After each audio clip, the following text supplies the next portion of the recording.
Donc ça chatouille un peu les narines au niveau du nez et en bouche ça titille les papilles. Le conseil est la qualité première d'un bon caviste. Cette cliente est à la recherche d'un crément. Aurélien lui en propose 3. On va être sur un blanc sec, bien effervescent et bien fruité en même temps. Résultat, elle repartira avec les 3. Convaincant, enthousiaste et curieux, ce professionnel du vin installé à Lille depuis 8 ans déniche des pépites. Le caviste, à mon sens, est le principal garant de la diversité du vin.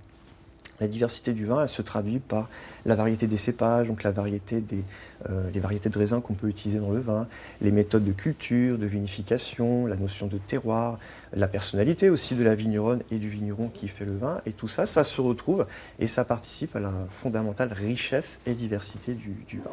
Pour la 3e fois consécutive, il participe au concours de meilleurs cavistes de France. Un test de culture générale, une partie gestion-conseil et l'épreuve la plus redoutée, la dégustation. La clé de la réussite, l'entraînement.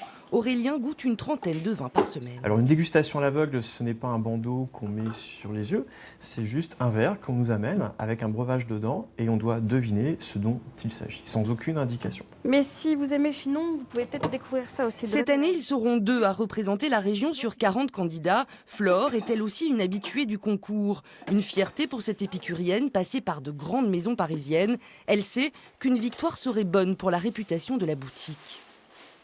Alors, ceux qui nous connaissent sont fiers de se dire nous on aime bien notre caviste et en plus la preuve c'est un bon caviste. D'autres vont apprendre à nous connaître. Même si c'est un concours, c'est quelque chose qu'on fait tous les jours, de conseiller des gens, de comprendre ce qu'ils aiment, de faire des accords, voilà, de les épater.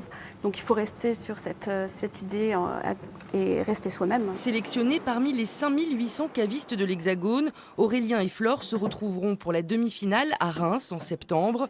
2 parcours et 2 profils très différents, unis par la même passion.